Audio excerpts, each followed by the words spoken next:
ছয়গাঁও মহাবিদ্যালয়ত ভুৱা অনুসূচিত জাতিৰ প্ৰমাণপত্ৰৰে অধ্যাপকৰ চাকৰি কৰাৰ অভিযোগ।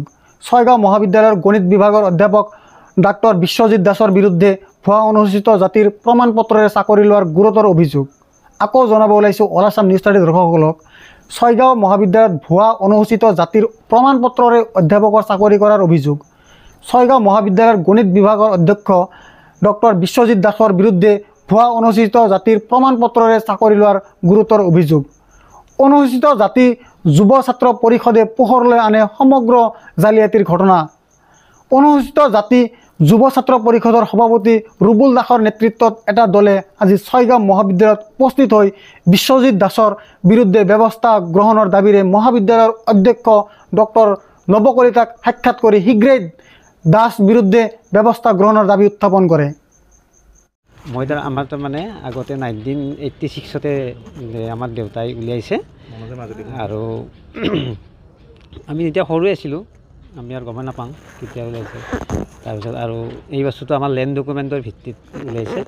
আকৌ 1923ৰে ডকুমেণ্ট আছে আমাৰ, 1923 আৰু 28ৰ ডকুমেণ্ট, সেই ভিত্তিতে উলিয়াইছে আৰু সেইমতে আমি ধৰিছোঁ। আপুনি কৈবৰ্ত মানুহ হয়নে? মানে এই কৈবৰ্ত মানুহ হয়, তাৰমানে যিহেতু আমাৰ লেণ্ড ডকুমেণ্টত আছে, লেণ্ড ডকুমেণ্ট মতে হয়। মানে হেৰি হিচাপে নহয়, সামাজিকভাৱে নহয়। সামাজিকভাৱে মানে আমি নথিমতে আমাৰ হয়, আমি নথিমতে হয়, সামাজিকভাৱে নহয় আৰু সেইটো মই ক'ব নোৱাৰোঁ। মই আমাৰ যিহেতু হেৰিটো উলিয়াইছে লেণ্ড ডকুমেণ্টটো, লেণ্ড ডকুমেণ্টত কৈবৰ্ত বুলি আছে। কৈবৰ্তৰ দুটা হেৰি আছে, আছে সেইটো আমাৰ তাৰমানে আগতে যিহেতু দেউতাই উলিয়াই থৈছে, এইটো বৰ বিশেষ আৰু ক'ব নোৱাৰোঁ। দেউতাৰ চাৰ্টিফিকেট আছে? দেউতা আছিল চাগে, দেউতা ঢুকাওঁতে তাৰমানে হেৰিটো ডকুমেণ্টবিলাক সেই কাপোৰৰ লগত হেৰি কৰি কি কৰা গ'ল মানে এতিয়াও বৰ্তমান ডকুমেণ্ট পোৱাই নাই তাৰমানে সেনেকুৱা আৰু। এই গাঁওবুঢ়াই আপোনাক প্ৰমাণপত্ৰ দিছে কি বুলি দিছে? মানে গাঁওবুঢ়াই দিছে যে এওঁলোকৰ নথিমতে মানে কৈবৰ্ত আছে আৰু। কোন গাঁওবুঢ়া, কি নাম? লালচন গাঁওবুঢ়া। আপোনাৰ ওচৰত যি আচলতে অভিযোগ আনিছে দেখা হ'ল, আপুনি কি বুলি ভাবে এই অভিযোগটো সঁচা নে মিছা বুলি ভাবে? আচলতে এইটো একচুৱেলি সম্পূৰ্ণৰূপে মিছা। মিছা তেখেতসকলে আইনী ব্যৱস্থাৰ কথা কৈছে, আচলতে আপুনি কি ক'ব? যদি সময় সুবিধা আইনী ব্যৱস্থা ল'ব লাগে হ'ব পাৰে আৰু সেইটো আৰু।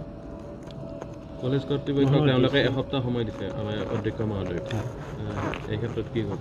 এসপ্তাহৰ ভিতৰত যদিহে কলেজ কৰ্তৃপক্ষই একো ব্যৱস্থা নলয় তেওঁলোকে মানে কেছ কৰিব। তেওঁলোকে যদি কেছ কৰে কেছ কৰিব লাগিব। তেওঁলোকৰ অভিযোগ মিছা। তেওঁলোকৰ অভিযোগ মিছা। ডিচি যিটো অভিযোগ দিছে, ডিচি নহয় বুলি একেবাৰে ক্লিয়াৰ। নাই, ডিচি একচুৱেলি ডিচি মানে 1923-28ৰ ডকুমেণ্ট তেখেতসকলৰ লগত নাছিলে, সেইকাৰণে সেইটো কৈছে। তেখেতসকলে 1966ৰ যিটো মানে NRC ডকুমেণ্টৰ কথা কৈছে নেকি? NRC কৈছে। মই বিশেষকৈ ভিডিঅ'টো মই চোৱা নাই সম্পূৰ্ণৰূপে। NRC কৈছে নেকি? মানে ডিচি ভুলকৈ দিছে, ডিচি চাগে মানে সেই ডকুমেণ্টখিনি যিহেতু নাই তেখেতসকলৰ ওচৰত, সেইকাৰণে তেখেতে সেনেকৈ কৈছে। 1923 ডকুমেণ্ট আছে। ঠিক আছে। এইখন ছয়গাঁও মহাবিদ্যালয়। ছয়গাঁও মহাবিদ্যালয়ৰ গণিত বিভাগৰ সহকাৰী প্ৰবক্তা ডক্টৰ বিশ্বজিৎ দাস। মই আপোনালোকক অকণমান সুবিধাৰ কাৰণে এই ফটোগ্ৰাফখন দেখুৱাইছোঁ। এইজন ডক্টৰ বিশ্বজিৎ দাস, এইখন ছয়গাঁও মহাবিদ্যালয়ৰ গণিত বিভাগৰ তেখেত সহকাৰী প্ৰবক্তা। আৰু তেখেতে সহকাৰী প্ৰবক্তা হিচাপে যেতিয়া নিযুক্তি লাভ কৰিছিলে তেতিয়া অনুসূচিত জাতি সংৰক্ষিত পদত নিযুক্তি লাভ কৰিছিলে। আৰু সংৰক্ষিত পদত নিযুক্তি লাভ কৰাৰ পিছত তেখেতে যিখন প্ৰমাণপত্ৰ বিভাগত জমা দিছিলে অসম চৰকাৰৰ শিক্ষা বিভাগত, এইখন প্ৰমাণপত্ৰ আৰু এই প্ৰমাণপত্ৰখন যেতিয়া জিলা আয়ুক্ত ডাঙৰীয়ালৈ আমি তদন্তৰ কাৰণে পঠিয়ালোঁ, কাৰণ বিশ্বজিৎ দাস ডাঙৰীয়াৰ সন্দৰ্ভত বা ডক্টৰ বিশ্বজিৎ দাসৰ ওপৰত স্থানীয় পৰ্যায়ত বহুত এনেকুৱা অভিযোগ আছিলে যে তেখেত অনুসূচিত জাতিৰ ব্যক্তি নহয়। নোহোৱাৰ পিছতো তেখেতে ভুৱা প্ৰমাণপত্ৰৰে অনুসূচিত জাতিৰ সংৰক্ষিত পদত চাকৰি কৰি আছে। গতিকে বিষয়টো আমাৰ অনুসূচিত জাতি যুৱ ছাত্ৰ পৰিষদৰ যেতিয়া পৰিলক্ষিত হ'ল, আমি তদন্তৰ প্ৰক্ৰিয়াত আমি জিলা আয়ুক্ত ডাঙৰীয়াৰ কাৰ্যালয়ৰ লগত যেতিয়া যোগাযোগ কৰিলোঁ, যোৱা 9 ডিচেম্বৰ তাৰিখে জিলা আয়ুক্ত ডাঙৰীয়াই আমাক এখন প্ৰতিবেদন দিলে। আৰু এই প্ৰতিবেদনখনৰ লগত সংলগ্ন কৰি দিয়া তথ্য, গুৱাহাটী জিলা অনুসূচিত জাতি পৰিষদৰ পৰা এটা তথ্য আহিলে বা এখন আপোনাৰ প্ৰতিবেদন আহিলে। ইয়াত সম্পূৰ্ণ স্পষ্টভাৱে লিখিলে যে ডক্টৰ বিশ্বজিৎ দাস বা তেখেতৰ পিতৃ প্ৰয়াত মহন্ত দাস, ঘৰ আপোনাৰ আমতলা 1 নং, ডাকঘৰ কুকুৰমাৰা, ছয়গাঁও থানা। আৰু ইয়াত এই কথাটো স্পষ্টভাৱে লিখিলে যে তেখেত অনুসূচিত জাতিৰ অন্তৰ্ভুক্ত ব্যক্তি নহয়। অৰ্থাৎ এই বিশ্বজিৎ দাস নামৰ যিগৰাকী সহকাৰী প্ৰবক্তা, এই প্ৰবক্তাগৰাকী আচলতে ভুৱা অনুসূচিত জাতিৰ ব্যক্তি, অৰ্থাৎ ডুপ্লিকেট SC।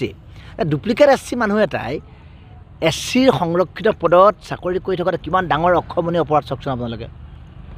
ইতিমধ্যে আপোনালোকে সংবাদ মাধ্যমে এই বিষয়টো কিছু সংবাদ মাধ্যমে প্ৰকাশো কৰিছে। এতিয়া প্ৰকাশ কৰাৰ পিছত আমি অনুসূচিত জাতি যুৱস্বাস্থ্য পৰিষদে আমি সিদ্ধান্ত লৈছিলোঁ যে তেখেতৰ সম্পৰ্কত আমি অসম চৰকাৰৰ মুখ্যমন্ত্ৰী ডাঙৰীয়া, CID বিভাগ, ছয়গাঁও আৰক্ষী থানা আৰু অসম চৰকাৰৰ উচ্চ শিক্ষা বিভাগত গোচৰ ৰুজু কৰিম। আৰু ইয়াৰ পূৰ্বে গোটেই বিষয়টো সম্পৰ্কত আজি আমি কিছু সময় পূৰ্বে ছয়গাঁও মহাবিদ্যালয়ৰ সন্মানীয় অধ্যক্ষ ডক্টৰ নৱকান্ত কলিতা ডাঙৰীয়াক সাক্ষাৎ কৰিলোঁ। আৰু সাক্ষাৎ কৰি আমি তেখেতক এটা অভিযোগো আমি দাখিল কৰিলোঁ, লিখিত অভিযোগ দিলোঁ যে বিশ্বজিৎ দাস যিহেতুকে অনুসূচিত জাতিৰ ব্যক্তি নহয়, তেখেতে সম্পূৰ্ণ ডুপ্লিকেট অনুসূচিত জাতিৰ চাৰ্টিফিকেট লৈ অৰ্থাৎ ডুপ্লিকেট চিণ্ডিকেট চাৰ্টিফিকেটে চাকৰি কৰিছে। এটা বৰ্খাস্ত কৰিব লাগে, বৰ্খাস্ত কৰাই নহয় প্ৰয়োজন বশতঃ এটা গ্ৰেপ্তাৰ কৰিব লাগে, জেল হাজতত প্ৰেৰণ কৰিব লাগে। কাৰণ ঐতিহ্যমণ্ডিত এইখন ছয়গাঁও মহাবিদ্যালয়ৰ এটা সুনাম আছে। স্থানীয় ইয়াত হাজাৰ হাজাৰ ল'ৰা ছোৱালীয়ে ইয়াৰ পৰা শিক্ষা গ্ৰহণ কৰে।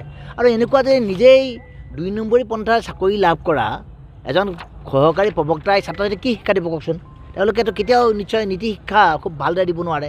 গতিকে আমাৰ দাবী স্পষ্ট, যেতিয়ালৈকে ডক্টৰ বিশ্বজিৎ দাসক ছয়গাঁও মহাবিদ্যালয়ৰ বৰ্খাস্ত নকৰিব, জেল হাজতলৈ প্ৰেৰণ নকৰিব, গ্ৰেপ্তাৰ নকৰিব, তেতিয়ালৈকে আমি এই বিষয়টোলৈ লাগি থাকিম। আজিতো আমি খুব সৌজন্যতাৰ খাতিৰত আমাৰ এই মহাবিদ্যালয়খনৰ অধ্যক্ষ ডাঙৰীয়া অনুৰোধ ক্ৰমে অহা এটা সপ্তাহলৈ আমি আৰক্ষী থানা, CID বিভাগ, অসম চৰকাৰক আমি এই বিষয়টো গোচৰটো ৰুজু নকৰোঁ। এসপ্তাহৰ ভিতৰত আমাক অধ্যক্ষ ডাঙৰীয়াই আশ্বাস দিছে যে এসপ্তাহৰ ভিতৰত গোটেই বিষয়টো তেখেতে চালি জাৰি চাব আৰু তথ্য পাতি কি কেনেধৰণৰ কথা বতৰা আছে গোটেই কথাখিনি তেখেতে ব্যৱস্থা গ্ৰহণ কৰিব। এতিয়া আমাৰ কথাটো হ'ল, এজন অপৰাধী ব্যক্তিয়ে নিজকে বচাবৰ বাবে বিভিন্ন ধৰণৰ তথ্য পাতি তেখেতে ডুপ্লিকেট কৰি আকৌ পুনৰ সংগ্ৰহ কৰিব লাগিব। কাৰণ যিজন মানুহ জন্মগতভাৱে অনুসূচিত জাতি নহয়, তেখেতে আৰু কি আৰু চাৰ্টিফিকেট দিবলগীয়া এটা কথা আছে? কোনো কথাই থাকিব নোৱাৰে। যিজন মানুহে জন্মগতভাৱে যিটো সন্তানে মাকৰ গৰ্ভৰ পৰা জন্ম পোৱাৰ পিছত অনুসূচিত জাতিৰ মৰ্যাদা লাভ নকৰে, সেইজন ব্যক্তিয়ে এতিয়া অনুসূচিত জাতি বুলি নিজকে প্ৰতিপন্ন কৰিবলৈ কি কাগজ পত্ৰ দিব? কাগজ পত্ৰ যোগাৰ কৰাৰ নামত, তথ্য পাতি বনোৱাৰ নামত সময় কিন্তু নষ্ট কৰা নহ'ব। এইটো লক্ষণীয় কথা আছে ইয়াতে। এসপ্তাহ লৈছে, আমি এসপ্তাহ স্পষ্টভাৱে আমি তেখেতক খুব বিনম্ৰভাৱে জনাইছোঁ। এসপ্তাহলৈকে যদি বিষয়টো কোনো ধৰণে ইয়াতে ব্যৱস্থা গ্ৰহণ নকৰে, নিশ্চিতভাৱে আপোনালোকে দেখিব 2 দিন দেৰি হ'ব। 3 দিনৰ দিনা ডক্টৰ বিশ্বজিৎ দাসক এই ছয়গাঁও মহাবিদ্যালয়ৰ পৰা হাতত হেণ্ডকাফ লগাই নিশ্চিতভাৱে আৰক্ষীয়ে হওক, CID হওক, অসম চৰকাৰে কৰ্তৃপক্ষ লৈ যাব, এই কথা নিশ্চিত। কোনো কাৰণতে আমি অনুসূচিত জাতি যুৱস্বাস্থ্য পৰিষদে বহি নাথাকোঁ। এতিয়া আপোনালোকে চাওক দেই, তথ্য পাতি কথাটো কৈছে, তথ্য কি লাগে আপোনালোকে সাংবাদিক মহলে জানে। সকলোবোৰ তথ্য আদালতত প্ৰমাণ হ'ব, আদালতত এই কথাবিলাক আহিব। 2013 চনত আমতলা 1 নং গাঁৱৰ গাঁওবুঢ়াই দিয়া এখন জাতিগত প্ৰমাণপত্ৰ কেতিয়াও তথ্য হ'ব নোৱাৰে। তথ্য হ'ব পাৰে নেকি? 13 চনতে কোনোবাই এখন ল'লে যে মই অনুসূচিত জাতি ব্যক্তি বুলি, সেইখন তথ্য নহয়, সেইখন কোনোবাই দিয়া প্ৰমাণপত্ৰ, আৰু সেইখনো সঁচানে মিছা সন্দেহ আছে। ঠিক তেনেদৰে মোৰ ঘৰৰ ভূমিৰ মাটিত কোনোবাই কৈবত্ৰ লিখিব আৰু মোৰ উপাধিটো মই ইয়াত জালকেত ক'ম, এইটো কেনেকুৱা ধৰণৰ অবিসংগতিপূৰ্ণ কথা চাওকচোন। এতিয়া সেইকাৰণে এই কথা পতাবিলাক চাব লাগিব। গোটেই বিষয়টো চালি জাৰি চোৱাৰ পিছত আমি এটা কথা নিশ্চিত হ'লোঁ যে ডক্টৰ বিশ্বজিৎ দাসৰ বিৰুদ্ধে আমি যি অভিযোগ দিছোঁ, এই অভিযোগ এইখন মহাবিদ্যালয়ৰ কৰ্তৃপক্ষ, এইখন মহাবিদ্যালয়ৰ পৰিচালনা সমিতিয়ে খুব গুৰুত্ব সহকাৰে গ্ৰহণ কৰিছে আৰু নিশ্চিতভাৱে তেওঁৰ ওপৰত বিহিত ব্যৱস্থা গ্ৰহণ কৰিব।